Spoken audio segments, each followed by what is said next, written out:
Bonne journée. Si vous vous demandez s'il vaut la peine d'acheter l'Audi Q5 de première génération et quels problèmes vous pourriez rencontrer lors de son fonctionnement, alors vous êtes au bon endroit. Vous ne pourrez donc pas trouver d'Audi Q5 pourri. Des traces de rouille sur la carrosserie indiquent clairement des réparations de mauvaise qualité après un accident. Le calculateur de phare pose bien plus de problèmes.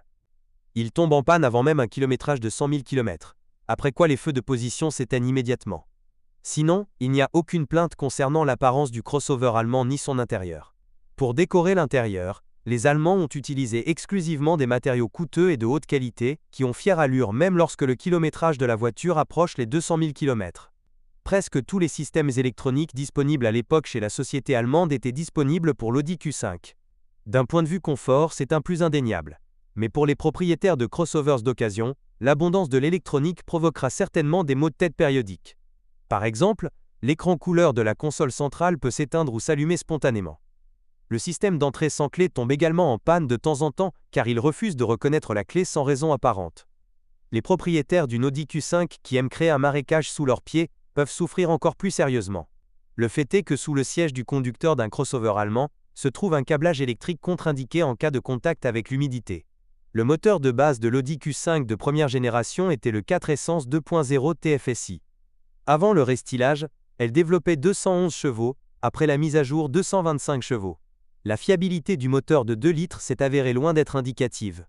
Au départ, il n'avait pas la meilleure conception de piston et de segments. C'est pourquoi le moteur a commencé à consommer assidûment de l'huile après un kilométrage de 50 000 à 70 000 km. Il n'est pas rare que la consommation atteigne 1,5 à 2 litres au 1000 km. Naturellement, avec un tel appétit pour le pétrole, il est impossible de faire fonctionner pleinement la voiture. En 2011, Audi a modifié le groupe de pistons, après quoi la consommation d'huile a réellement chuté à un niveau plus ou moins acceptable. Parallèlement, sur les voitures fabriquées avant 2011, les concessionnaires remplaçaient gratuitement le groupe piston dans le cadre des réparations sous garantie. Il y avait suffisamment d'autres problèmes avec le moteur 2 litres. Les bobines d'allumage, qui duraient rarement plus de 80 000 km, causaient beaucoup de problèmes. Au cours du même kilométrage, des défauts sont apparus dans le collecteur d'admission, dont l'élimination s'est avérée très coûteuse. Le saut de chaîne de distribution n'était pas un cas isolé pour les crossovers produits avant 2011.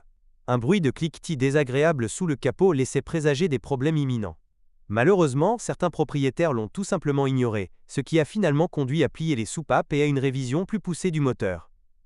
Il est intéressant de noter que les étirements et les sauts de chaîne se produisaient principalement dans les voitures qui passaient la plupart de leur temps dans les embouteillages en ville. En Allemagne, où les Audi Q5 équipés du même moteur circulent souvent sur l'autoroute, des problèmes similaires sont apparus avec un kilométrage beaucoup plus important. Les chanceux qui ont acheté une nouvelle Audi Q5 avec un moteur 3.2 FSI ont eu beaucoup plus de chance. Cette unité de puissance n'a tout simplement pas de liste de points faibles. Avec un bon entretien jusqu'à un kilométrage de 150 à 180 000 km, il ne vous rappellera pas du tout. Par rapport au 2.0 TFSI, même les moteurs diesel de 2,0 et 3,0 litres semblent bons. À propos, après la mise à jour, la puissance du moteur diesel de 2 litres est passée de 170 à 177 chevaux, et le moteur de 3 litres a commencé à développer 245 chevaux au lieu des 240 chevaux précédents. À propos, dans la pratique, il est prouvé depuis longtemps que les voitures diesel, dotées d'un équipement de carburant approprié et utilisant un carburant diesel de haute qualité, peuvent fonctionner sans problème, même dans nos conditions hivernales rigoureuses. Les principaux problèmes des moteurs diesel sont connus depuis longtemps. Un mauvais carburant endommage rapidement les injecteurs délicats et les pompes d'injection de carburant coûteuses. Cela n'est pas uniquement vrai pour les moteurs Audi Q5. Le moteur 2.0 TDI est livré avec une transmission manuelle à 6 vitesses.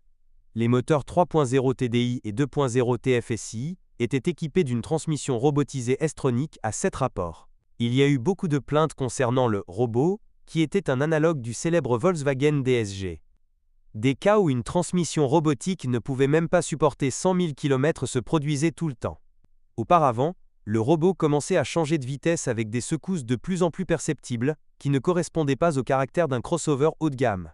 Et encore une fois, comme dans le cas du moteur 2.0 TFSI, le robot tombait en panne d'autant plus vite que la voiture dépensait plus dans les embouteillages en ville. Il n'est pas surprenant qu'après le restylage, les Allemands aient commencé à l'installer uniquement sur la version équipée d'un moteur diesel de 3 litres. La version essence a reçu une transmission automatique ZF, à 8 rapports plus fiable. Les plus chanceux étaient encore une fois les propriétaires d'un crossover doté d'un moteur de 3,2 litres. Cette version était initialement équipée d'une transmission automatique à 6 rapports, qui, comparée aux autres boîtes de vitesse disponibles pour l'Audi Q5, semblait être un modèle de fiabilité. En comparaison avec le moteur 2.0 TFSI et le robot S-Tronic, la suspension de l'Audi Q5 peut être qualifiée de sans problème. Cela ne causera pas beaucoup de problèmes jusqu'à ce qu'il atteigne 100 000 km. Dans le pire des cas, vous devrez remplacer les biellettes stabilisatrices et les rotules. Si vous conduisez fréquemment sur de mauvaises routes, les roulements de roues peuvent tomber en panne avant que le kilométrage n'atteigne 100 000 km. Parfois, les propriétaires se plaignaient de cognements dans la suspension, mais après un examen détaillé de cette dernière, il s'est avéré que le cognement apparaissait parce que la protection de la jambe de force de l'amortisseur commençait à marcher le long de la tige de l'amortisseur elle-même. La protection se met facilement en place, après quoi les bruits parasites disparaissent. Si vous êtes propriétaire, assurez-vous de laisser un commentaire sur cette voiture. Votre avis aidera certainement les autres à choisir une voiture.